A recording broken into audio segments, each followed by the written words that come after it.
शुभदास ब्लॉगमध्ये सगळ्यांचे स्वागत आहे.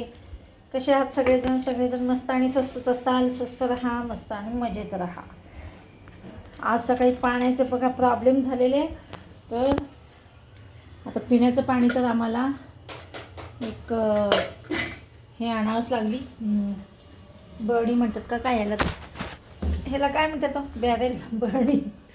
तर ती एवढी भरून माझ्या जावईने आणून दिली बघा, कारण का ह्यांना वेळ नव्हता. सकाळी हे कामाला निघून गेले आणि पाणी आमच्याकडे आलं आहे 5 वाजता आलं, दुपारी 5ला आलं. त्याच्यामुळे कसं झालं, 5 ते 6 1 तास सगळीकडे सोडलं होतं. तर आम्ही सगळं पाणी भरून घेतलं, म्हणजे अगदी ह्याच्यासहित वॉशिंग मशीनमध्ये सुद्धा पाणी भरलं. आणि हे बघा इकडे ह्यांनी ना कर्नाटकी हापूस आंबे आणलेली, किती सुंदर आहेत बघा ना, दिसायला तर किती छान आहेत. आणि बघा हे पहा, इथं विरांसाठी काढून ठेवलेले आहेत. 2 डझन आणलेले आहेत. आणताना हे काय करतात माहिती का, हे आणताना कधी आंबे आणताना 2 डझन 3 डझन असेच आणतात. कधी 1 डझन असं आणत नाहीत, कारण का तिघांसाठी आणावं लागतं आमच्याकडे. आम्हाला आणताना दोन्ही पुरी डोळ्यासमोर दिसतात.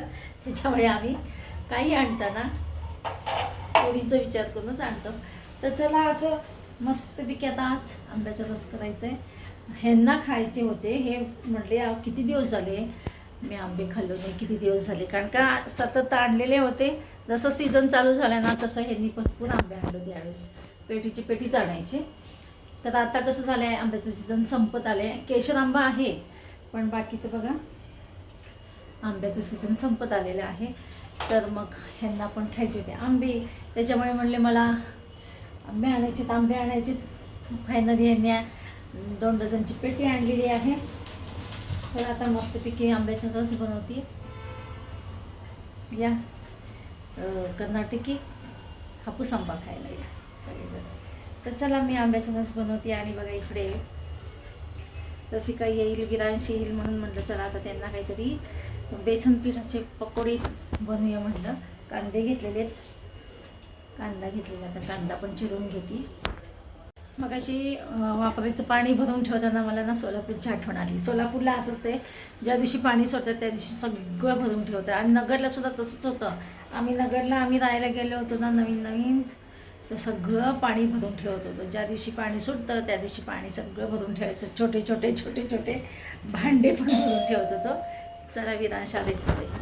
इकडे पकोडे करते आता, बघू भजी होतात का पकोडे होतात. ए थांब ना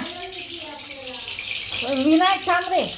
ते का भजी खाणारच का तू? भजी खाणार आजीच्या हातचं भजी. ए भज्या पडशी. हे बघा मस्तपैकी, हे बघा मस्तपैकी आता पकोडे. रसिकाला कधी वेळ नसतो, म्हटलं चला आता बनवूया. रसिकाला खूप दिवसांनी आपण केलेला आहे.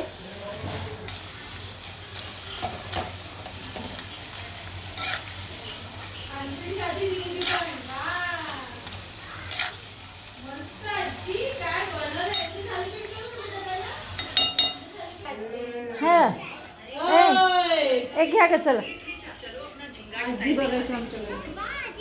गरम आहे. हे पहा आम्हाला केलं आंब्याचा रस, किती छान झाले. कलर पण खूप छान आलेला आहे, मस्तच आहे. या आंब्याचा रस खायला. कर्नाटकी हापूस आंबा, कर्नाटकी हापूस आंबा आहे हा. छान आहे, मस्त आहे. कलर पण छान आहे आणि चवीला पण छान आहे. चला तर आता मी जेवायला बसते. सगळं घेतलं खाली. Good morning friends. चला आता सकाळचे 9 वाजत आलेले आणि मिस्टरांचा टिफिन बनते. हां, तुम्हाला सांगितलं होतं. तर बघा इकडे कोशिंबीर, काकडीची कोशिंबीर बनवली. रोज काय होतं, नुसते काकडीचे काप देण्यापेक्षा एक दिवस कोशिंबीर, एक दिवस काकडीचे काप असं द्यायचे. चला तर आता टिफिन भरल्यानंतर नाश्त्याची तयारी करते. आज रसिका आहे ऑफिसला, वर्क फ्रॉम होम आहे तिचं. आज घरनं काम असल्यामुळे तिला काय आज म्हणजे मला काही नाही गेलं तर चालतं, ती आवडू शकते गिरांचं. चला आता सगळी घरची कामं आवरलीत. 11:15 वाजलेत. मावशी आलेत. मावशी सासूबाईंचे कपडे धुत आहेत आणि ते सगळं जिथल्या तिथे आवरलेलं आहे. झाडू पोछा, पाणी असो अथवा नसो आपल्याला थोड्या पाण्याचं स्वच्छता करता आली पाहिजे. तर बघा सासूबाईंचं झालेलं आहे नाश्ता. टी व्ही पाहत पडलेत. कसं असतं, मी असेपर्यंत मावशी कपडे धुवून टाकले म्हणजे बरे असतात.